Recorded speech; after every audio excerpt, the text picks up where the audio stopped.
Hi, I'm Dr. Roland Roberts, and welcome to this week's Google Hangout on living the Ginga life.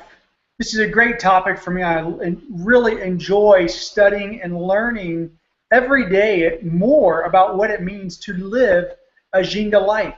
And I hope you are able to get as much out of this as I do on a consistent basis, because the word Ginga, pronounced Ginga, technically, it's G-I-N-G-A, the Ginga life. Ginga is about effortless flair. It's a word that is described as an almost mystical type quality that people possess. Sometimes it's attributed to like the Brazilian people, or people who are naturally graceful, people who are naturally elegant. It's not a show, it's not an act, it's not something they put on in the morning. It's just who they are. It's what they are. It's what they're about. And everything they do in their life is represented by this Ginga flair, by this Ginga life. And so it's an aura, it's an energy.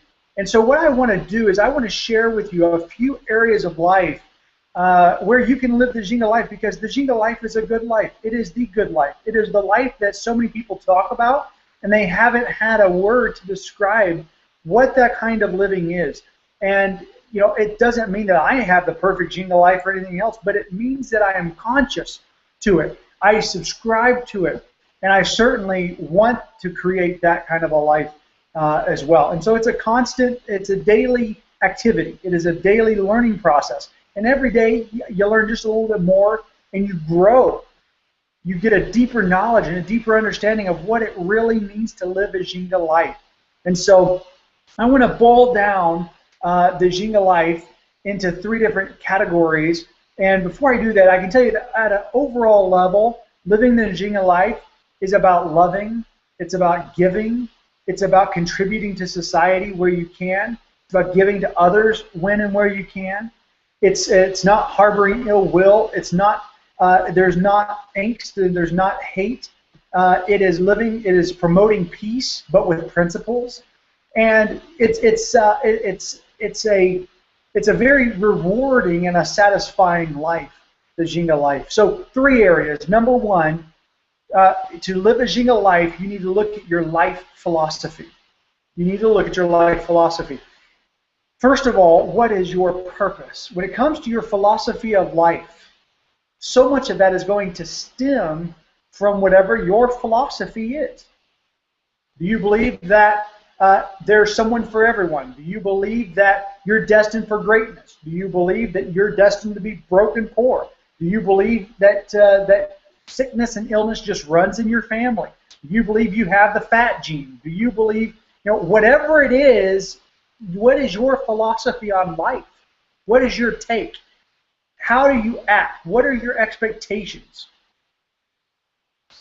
Because whatever that is, those expectations form a philosophy of life. How much you expect to earn, how much you think you're worthy to be paid, and what you want to earn. And so you look at multiple areas of your life, but I want to bring that all back to your purpose. And it's not the ultimate why are we here question. That's not what I'm trying to solve. What I want you to think about is, why are you here right now? Because it's a big mistake that people make to say, what is your purpose, and assume that you only have one. Who only has one purpose on earth? Like, you were here for one thing only. That's it. As soon as you got that done, boom, you can check out. You're out of here. I just don't subscribe to that. I don't think that's the Ginga life. I mean, when you're looking at a life philosophy and you look at your purpose, I look in my life and I look at the different seasons of my life where there have been different purposes. And there's been a purpose to every season.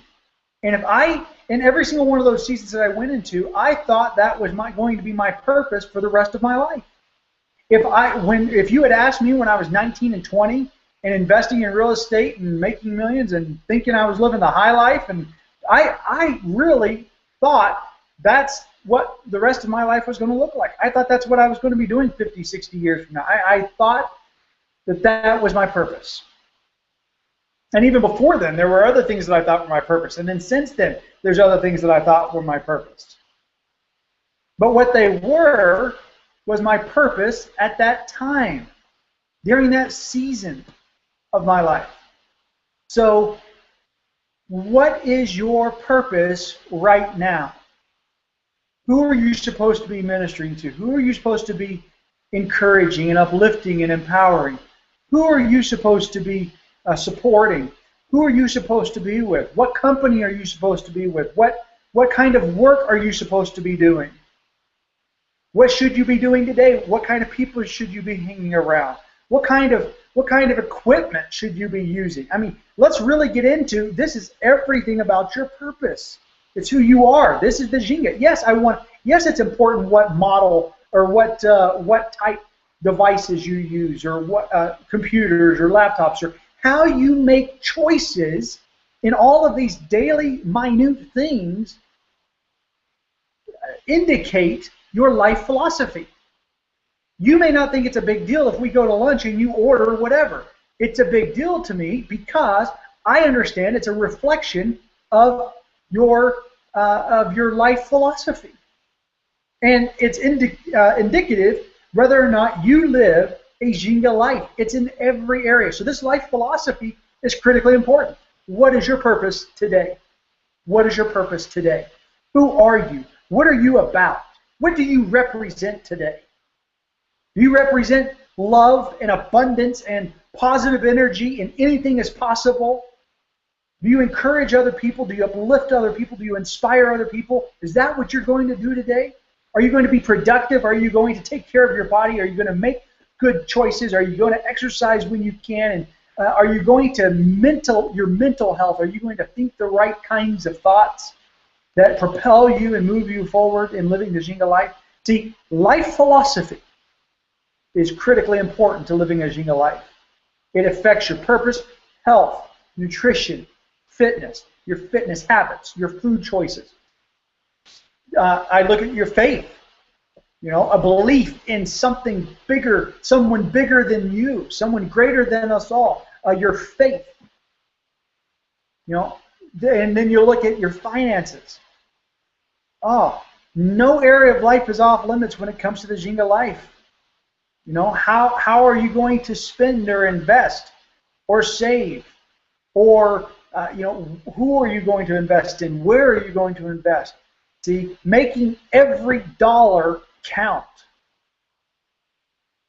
using it wisely, and even if and a wise decision could be a frivolous one if it's intentional. I'm going to intentionally indulge in this $5, brownie sensation dessert, or I'm going to get this $4 latte today. Whatever it is, make sure it's strategic, make sure it's intentional, make sure it is on purpose. Because living the Ginga life, get this, living the Ginga life is intentional living. It's not by happenstance. It is intentional living. It is on purpose living. When you wake up, the choices you make, the decisions you make, what you wear, what shoes you put on, what face you put on, how you communicate, what you eat, what you do, all of it is indicative of living the Ginga life. It's in every area of your life. No area off limits.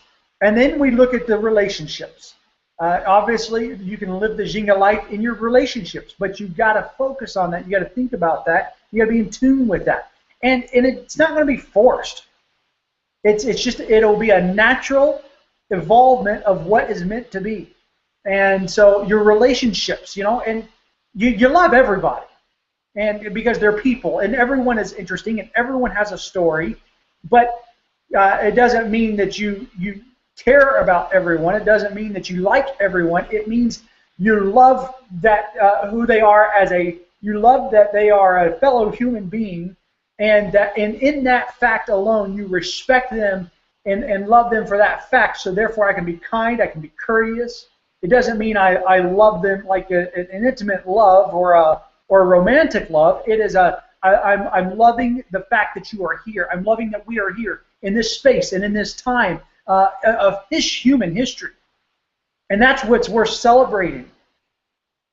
And so then you have your other relationships, but all of this is exposed in the Ginga life. And then you have your career. Whatever you do for work today, what are you doing to be productive? And I was talking with someone in the gym yesterday, or this morning, and he said, after talking to you the other day, he said, I made a sales call. Now, this is a guy who's retired. He said, I made a sales call, because I've started kind of doing some of that part-time. And he said, I felt bad yesterday morning, and then I made that sales call. He said, I came alive. He said, I felt so good after making that call. I felt productive. And I told him, I said, people have lost the purpose of work. It is good for us to work for work's sake. It makes us productive. I don't live for the weekend. I'm not thrilled today is Friday. Why? Because I'm going to do the same thing tomorrow that I did today, that I do today, that I did yesterday, that I did Wednesday, that I'm going to do Sunday. I do the same thing. I have very similar habits. Minor tweaks, minor adjustments, because I do try to have, I don't want to use the B word, balance, because to everyone else, my life would seem unbalanced. The goal is about pursuing not just pursuing and following, but chasing your passion and your purpose, your goals, your dreams. And so to everyone else, that doesn't look like balance. If I'm just existing, yes, then I go for balance. How much time do I spend with friends? How much time do I spend with family? How much time do I spend exercising? How much time do I spend at work? And there's this nice, beautiful balance for a lackadaisical, average life. That is not the Ginga life. So your career, working for work's sake, what are you going to do to be productive, to contribute to yourself, to your family, to your friends, to your community, to society? What are you going to do today to share your gift and your abilities with the world? That's the Ginga life. That's the Ginga life philosophy. The second area that I want to talk about with living the Ginga life is energy. You cannot talk about living a Ginga life without talking about the energy associated with that. That's one of the actual words in the dictionary of describing Ginga. It's an aura, it's an essence, it's an energy that just prevails, that just exudes from your very being. You either have it or you don't. It's not something you put on in the morning. It's not something you can manufacture. Well, when I talk about the Ginga energy, and even in the entire topic of energy management, it is important to understand that we have to manage our own energy. I've seen a lot of those quotes on Facebook or Pinterest or whatever that talk about, it is not my responsibility to control my energy from the negative energy you bring into my life. Things like that. Like, I'm responsible for my energy, but if you bring bad energy into my space, I'm not responsible for my response anymore. And that is absolutely erroneous thinking for anyone living a Ginga life. It's beyond atrocious, because what it immediately does is it casts off all personal responsibility. What it says is, when I'm by myself, I can be happy and I can just be excited. But if you bring anything negative to me and I go off on you, don't blame me. Well, why not blame you? You can control what you can control what you do, and you can control your reactions. You can. And if you're living the Ginga life, you do. So energy management is obviously managing my own energy. What kind of energy do I put off? And that really comes from what I'm thinking. The energy that I share or that I just naturally emit is a result of what I'm thinking. So it goes back to the principles of success and failure. You become what you think about most of the time. It's managing your thoughts.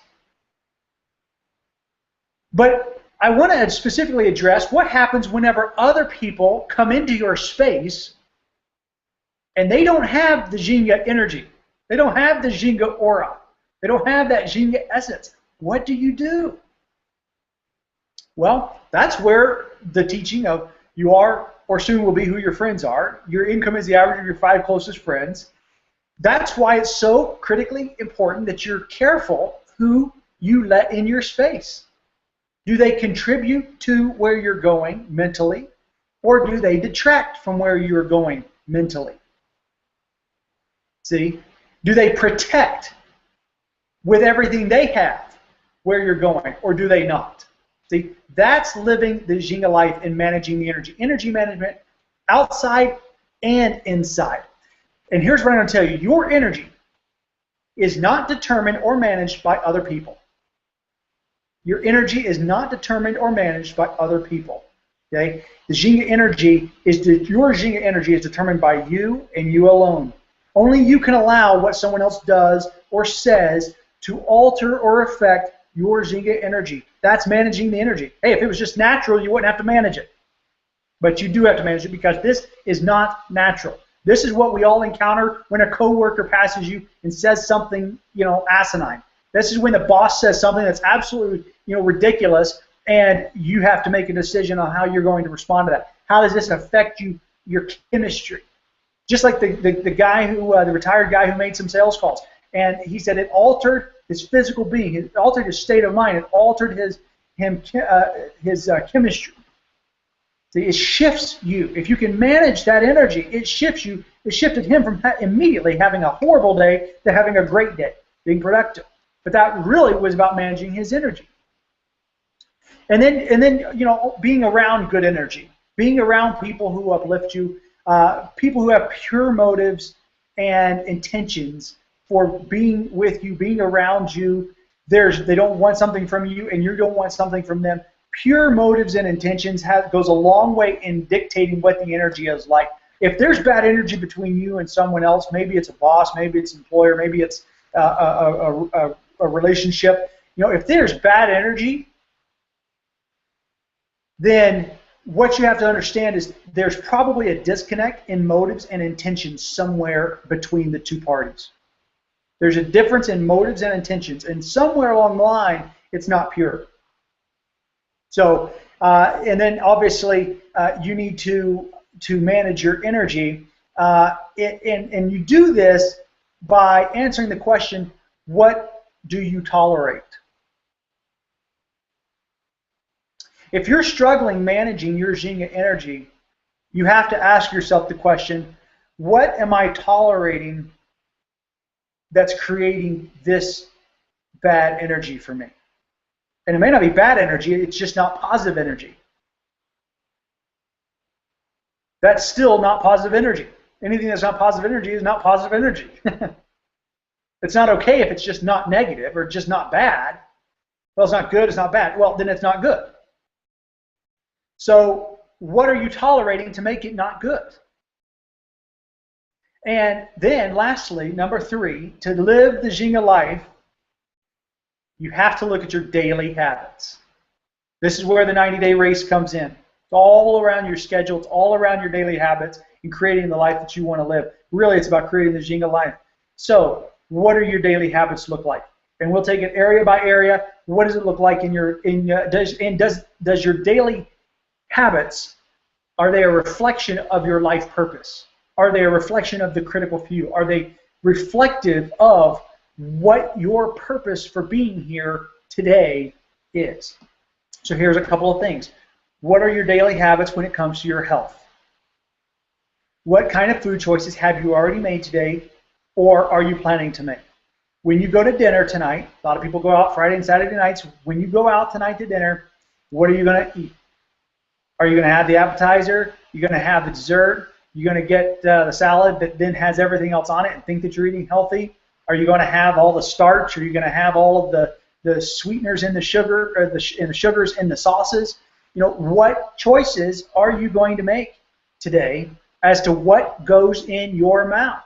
And it's not just about what goes in your mouth at breakfast, lunch, and dinner. It's what are you going to take the piece of candy that the bank gives you and eat it? Are you going to take the Oreo that's sitting out and eat it? Are you going to, I love all this stuff. I'm just asking you the questions. I'm not telling you which answers, how you should be answering it. I'm just telling you that to the Ginga life, the third area is your daily habits.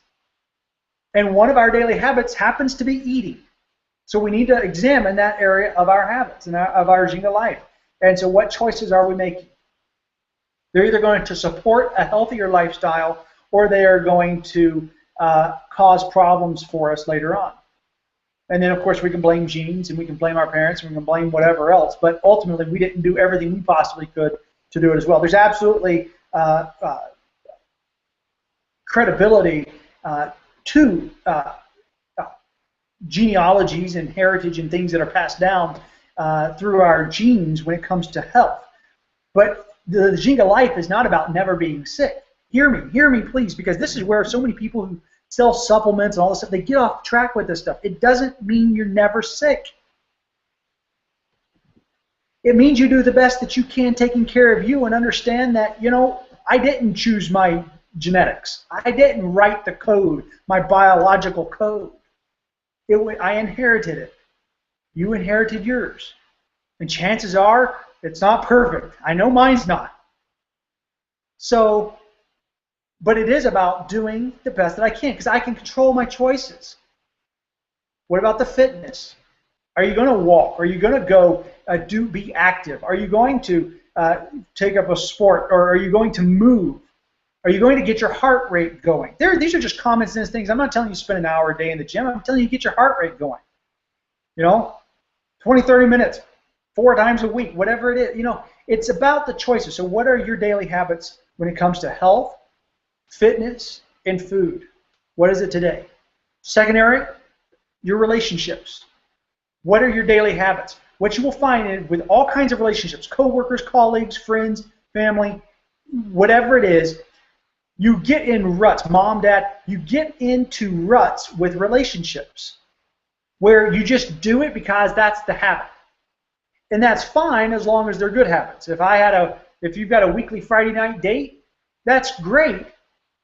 As long as that doesn't become the stale habit. You want to keep that fresh and examine. Is this still serving the purpose, or has our Friday night date morphed into another night at dinner? You follow what I mean? Okay. So same thing with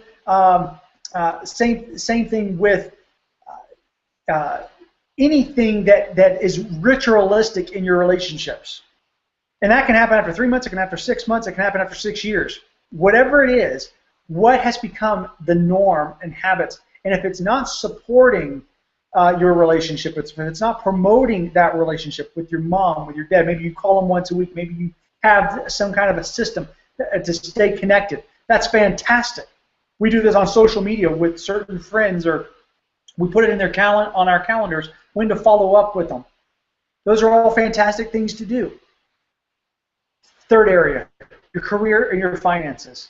What are your daily habits when it comes to your career and your finance? What are your daily habits with your career? What time do you get up? What time do you get in? What time do you leave? What are your habits when you're there? What are you known for in the office? Are you known for the executor, the get it done? If I have something to do and and my back's against the wall, you're my go-to person? Or are you the clown? Are you just like in school? Everyone had their different characters. What character are you in your career? And so, what are your daily habits? Or do you have set times where you run hard every day, where you focus on what it is that you need to do to be most productive and work on your purpose that day? You have those scheduled tomorrow, for today, every day. And then the other question that I have is when it comes to your finances, what are your daily habits? Where are you spending every day that maybe you don't have to? Maybe it's something extra. Maybe it's something frivolous. Maybe it's something you're spending and it's just you're not spending because you want it. You're spending because it's a habit. People who smoke all the time, this is one of their biggest challenges.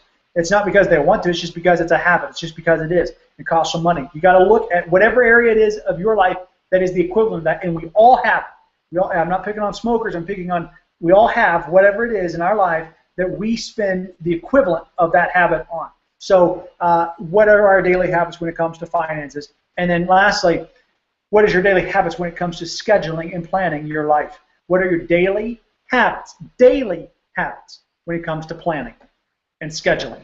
Use a calendar. Use a color-coded calendar. I actually use, I have everything Mac and Apple and all that kind of thing, and so on my iCalendar, I actually have my critical few, the things that every week are, those are the pillars of my life. Like I know that every Friday at 10, this is what I'm doing. That's in purple. I have that color-coded that's a critical few. The day that I prepare my notes and the day that I study for sharing some things with you, that's in purple. I have to do that at the same time every single week. All of the different things that are musts for me, swimming, exercising, fitness, all of those things are already blocked out. Those are non-negotiable. Sleep, non-negotiable.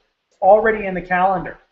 So then it comes down to scheduling the other things. Now here, then I have a color for my for my business. Then I know what areas that I'm working on moving and being productive in my work. And then I have other areas that are personal. What areas do I need to that are not business related, but they're the trivial many. They're the things that I need to take care of. It's buying a new laptop. It's buying a new this. It's going to the store. It's stopping by whatever. It's those are the type things that I put in a different color. And then if I can have community events or political events, those are in a different color, so that I know that, okay, that's segmented for the community. That's my community involvement, my community service. That's how I give back. So I have that sectioned off as well. And then if I have companies that I work with or consult for or things like that, that's another color because it keeps it segmented. And then I'm able to quickly look and see how much time am I spending in different categories and in different areas for different days. And the main ones that I care about are the purple ones because that's my critical few, and my Ginga blue ones because that's my business. And I focus on those two the most. And if my yellow's all my stuff that I have to do that are extra, look for a new suit or get a new pair of shoes, or I have to pick up some shoes that I had some soles put on. I got to pick those up. That's not in my critical few, and it's not contributing to the business. That's a yellow. So where I put those in, if those start to consume my other, then I know my schedule is not contributing to my life purpose and to my Ginga life. And so I've got to get that in check. So when one lives the Ginga life, the bottom line is you're going to overflow with love. You're going to overflow with just massive attractiveness. People living the Ginga life they are very attractive because they have purpose. They know where they're going. They're making the best decisions they possibly can. Not perfect, but the best that they can, the best that they know how. We're constantly evolving, constantly thinking, but they're doing the best that they can, and they're living their best possible life. There's a confidence that just is about them. It's how they carry themselves, how they walk, how they talk, and in their communication. It's just they exude the Ginga life. There are 3 ways that I can help you live your Ginga life. Number 1 is through a virtual coaching call just like this. We'll jump on a Google Hangout, just me and you, and for an hour, we're going to walk through whatever area it is that you're wanting to focus on. Maybe it's your health, maybe it's your finances, maybe it's your business, your company, either starting one or wanting to significantly grow it. That's what that call is for. It's $195 an hour. No minimums, buy an hour whenever you want one. Cheaper than an attorney and can get you results that'll keep you busy for a month. I assure you of that. The second way I can help you is through the deluxe package. I have a 90-day race program guide with 15 exclusive private videos, one for each week of the 90-day race, and then 3 post-race videos that are absolutely must-watch videos. And the program guide's 150 pages. I have never seen another program guide that is this specific in making sure you achieve your goals. It's $995 one time for that program, and you can use it over and over and over and over and over again. One-time purchase. And that's both digitally, online and an offline program. And then number 3, if you're an Olympic athlete, if you're a celebrity, if you're a CEO, if you are a business owner, if you are someone who, or maybe you're a politician, I've worked with a couple congressmen recently. Look, if you are in a race that you cannot lose, if you are in a business that you must win, if you're trying to grow something, if the stakes are high, if you're trying to land a music role, if you're trying to land an acting gig, if the stakes are high and you cannot afford to lose, then you can purchase the all-in package. It's on 90dayrace.com. That's $99.95 one time. That's not per month, and it's only a 3-month, 90-day commitment one time for $10,000. And of course, that is if success is not an option for you. And that's where I run the race with you personally, day in, day out. We're running hard, focused on your race and doing whatever we have to do to make sure that you win. So I'm Roland Roberts. Join me next week, and remember, success likes speed.